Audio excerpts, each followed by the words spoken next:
Good morning, Cullman. Thank you for joining us on Cullman Today. I'm your host, Christine Wiggins, and today is Thursday, January 23rd. Coming up on Cullman Today, Smith Lake's Bass Fest Tournament, Berlin Town Council meeting, and basketball tournament traffic. All of this plus sports, weather, and more. Now, let's take a closer look at the top stories happening in Cullman today. The 12th annual Smith Lake Park Bass Fest Bass Tournament is set for Saturday, October 4th. The tournament offers anglers a chance to compete for a guaranteed $15,000 first place prize and additional payouts for top participants.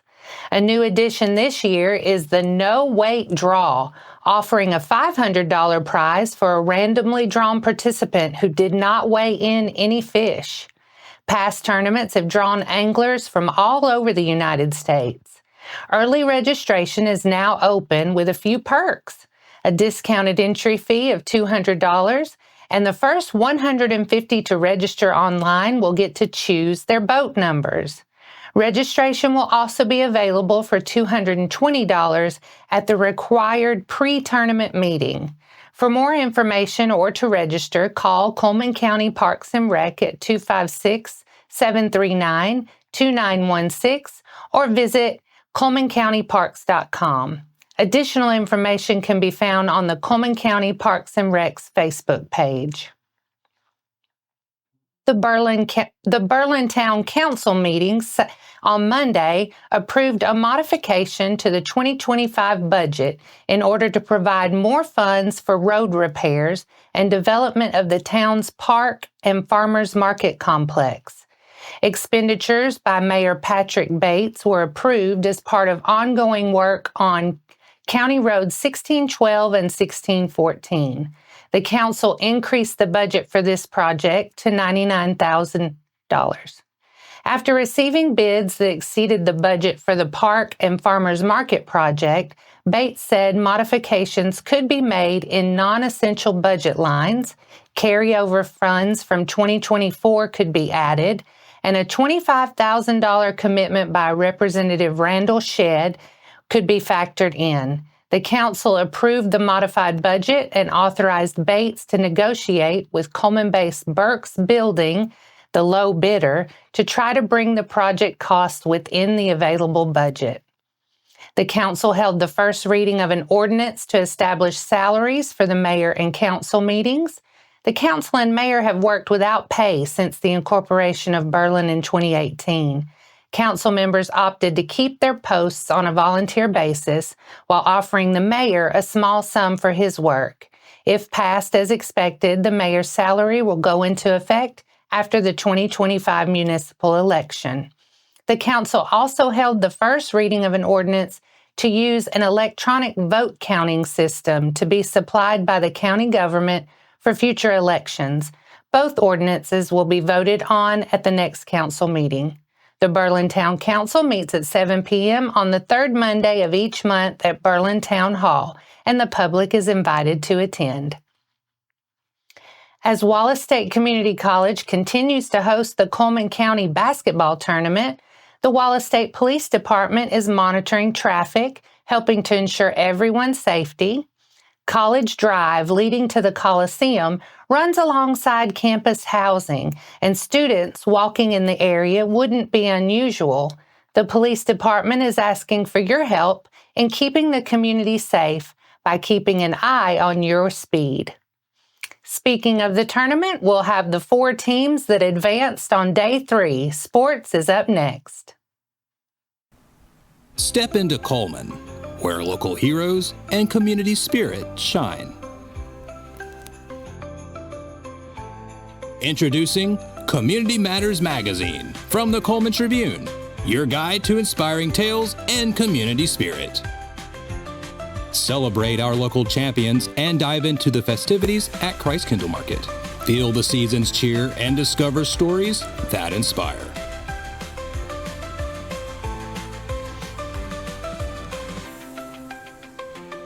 Community Matters Magazine. Connect with your community. Find your free issue at these locations or download a copy online.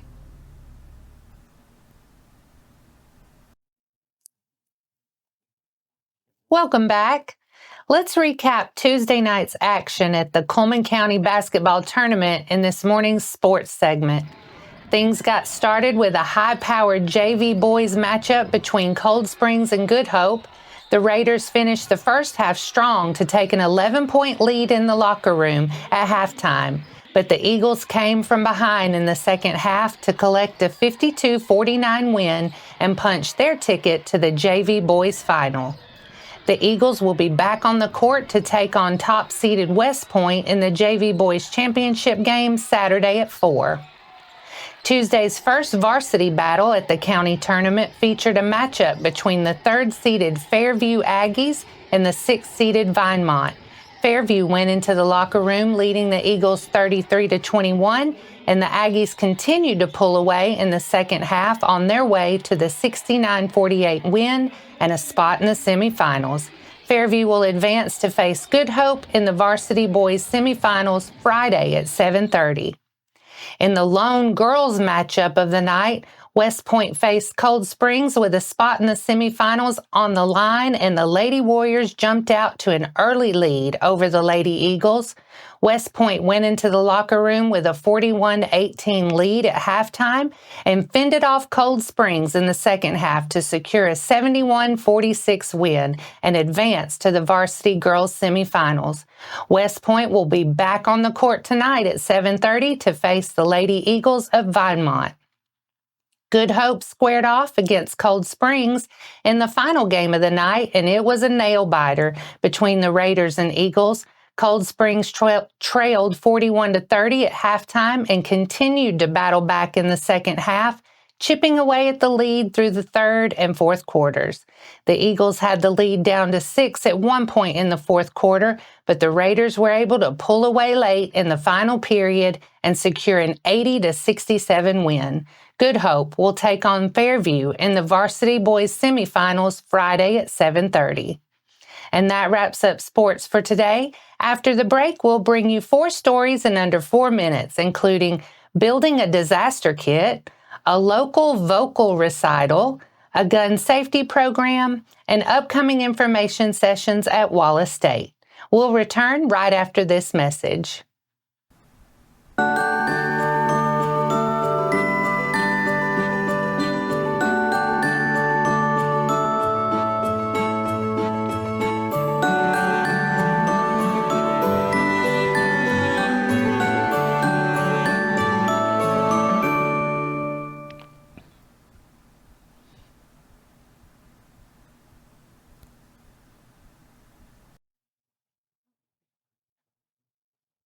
Welcome back.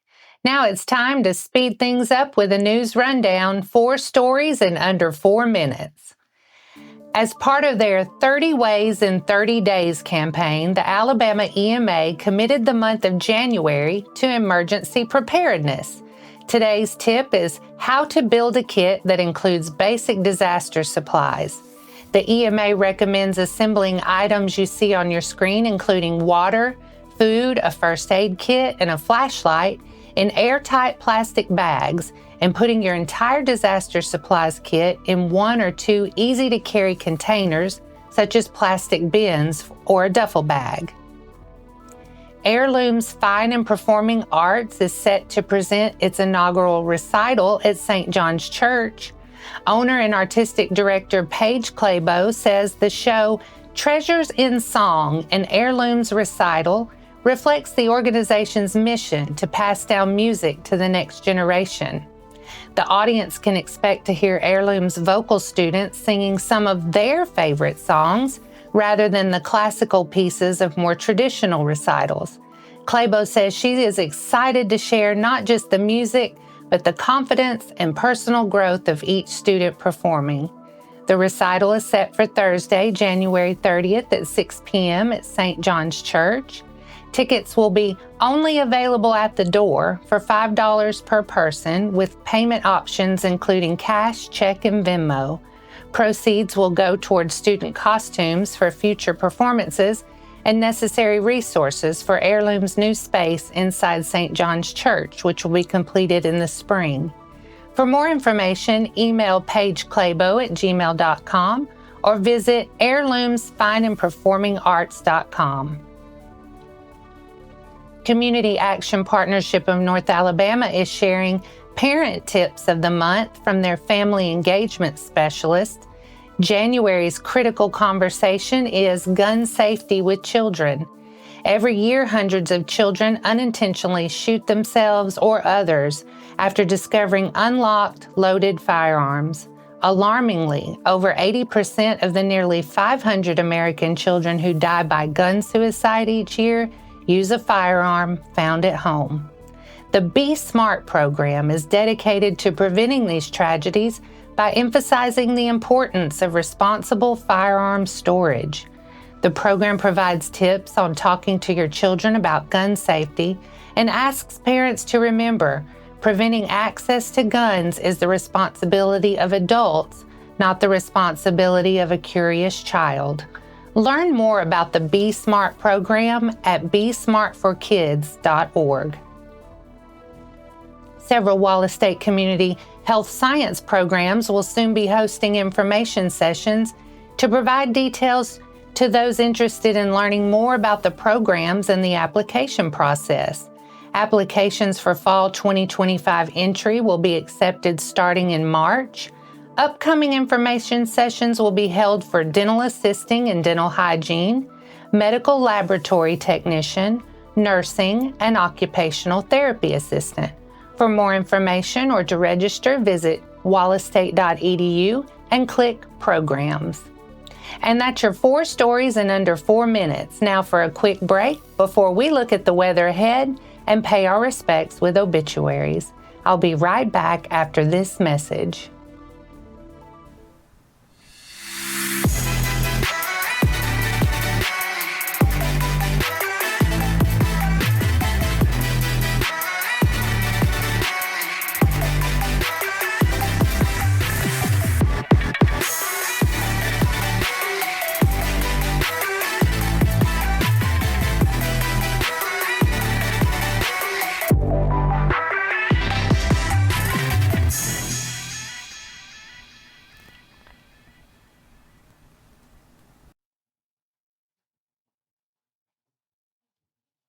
Let's take a moment to pause and remember those who have lost their lives this week as we turn to obituaries. Margie Faye Filial of Falkville passed away January 20th at the age of 85. Funeral service will be at 3 p.m. Saturday, January 25th at Cullman Funeral Home Chapel with interment at Emmaus Cemetery. The family will receive friends at the funeral home Saturday from 1 to 3. James Freddie Heatherly passed away on January 19th at the age of 81. A celebration of life funeral service will be held Saturday, January 25th at 1 p.m. at Moss Service Funeral Home Chapel, with interment following services in Welty Cumberland Presbyterian Church Cemetery. Visitation will be on Saturday from 10 until 1. Catherine Dolores Johnson passed away January 21st. A celebration of life visitation will be held today in the Moss Service Funeral Home Chapel from 11 o'clock until the service time at 1, with interment to follow at Center Grove Baptist Cemetery. James Aubrey Jones, age 57, passed away on January 21st. Cullman Heritage Funeral Home will handle his cremation. His ashes will be scattered at a later time. Our thoughts and prayers go out to their friends and families. Now let's take a moment to look ahead at today's weather forecast.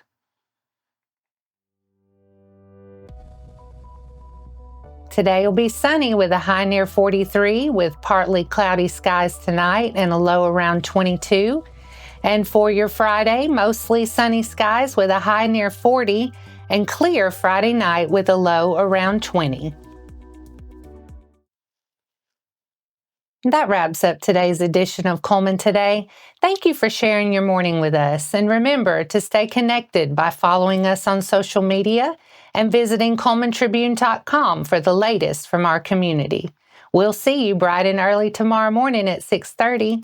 I'm Christine Wiggins with Cullman Today. Have a good Thursday, Cullman.